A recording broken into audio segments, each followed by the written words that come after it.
Kisikilize kwa makini sana hichi kisa mwanangu, kinaweza kikakusaidia jambo maishani mwako.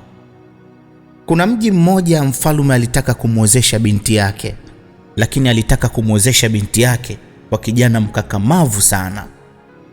Basi alitoa jaribio, akasema kijana yoyote atakayeweza kutumbukia kwenye dimbwi la mamba ambalo ameliandaa na akatoka akiwa salama, basi kijana huyo ndiye atakayemuoa binti yake. Siku ya tukio vijana wengi sana walikusanyika, kwa sababu kila mmoja alitaka kuipata nafasi ya kumuoa binti wa kifalme.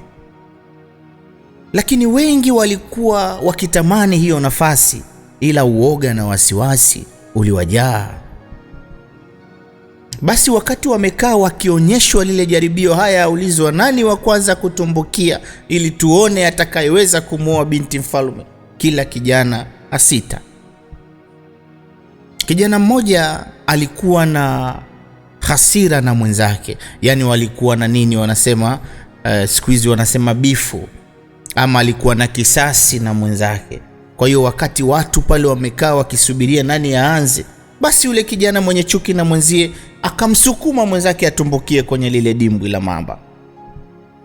Basi yule bwana akatumbukia kwenye dimbwi la mamba, akapapatika mle ndani, akatoka akiwa salama. Watu washangilia, watu wapige makofi. Sasa huyu ashangaa, sema mimi huyu bwana nimemtumbukiza huko kwa lengo kwamba afie humo kwenye maji, lakini bwana kashinda. Ila hawezi kusema tena pale, kwa sababu akisema unajua sheria za kifalme tena. Sasa yule aliyetoka kule kwenye dimbwi la mamba, watu washangilia, mfalme tayari aandaa zawadi. Akakurupuka asema, huyu ni nani ambaye amenitumbukiza mimi kwenye shimo? Wallahi na hapa nikipewa mimi nafasi ya kuwa katika familia ya kifalme, naanza na huyu ambaye amenitumbukiza kwenye shimo. Unaona, kaweka hasira yake mbele, kasahau kwamba ile zawadi yatoka kwa mtu aliyeridhia. Watu washangaa, wasema ala, kumbe haikuwa ridhaa yake. Basi ikashindikana na hakupata tena hiyo sadaka, hakupata tena hiyo zawadi ya mfalme. Lakini twajifunza nini? Twajifunza kitu kwenye maisha. Saa zingine Mwenyezi Mungu atumia watu kututoa mahali tulipo kwenye dhiki na shida, watupige teke kwenda kwenye sehemu ya mafanikio. Tukishafika kule kwenye sehemu ya mafanikio, haturidhiki na yale mafanikio tuliyopata, bado twafikiria lile teke tulilopigwa na yule mtu. Wakati mwingine wanadamu wanakuja kwetu kutuletea madhara.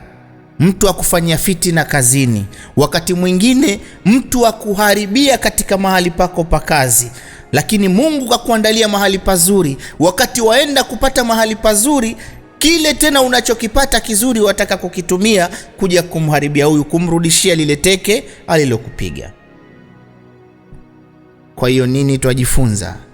Anapotokea mwanadamu akakufanyia baya, ukatoka katika mahali ulipokuwa upata riziki, ukaenda ukapata riziki kubwa kuliko ile, mshukuru Mungu, furahia na kile unachopata. Acha kusikiliza maumivu ya lile teke ulilopigwa na yule aliyekupiga teke.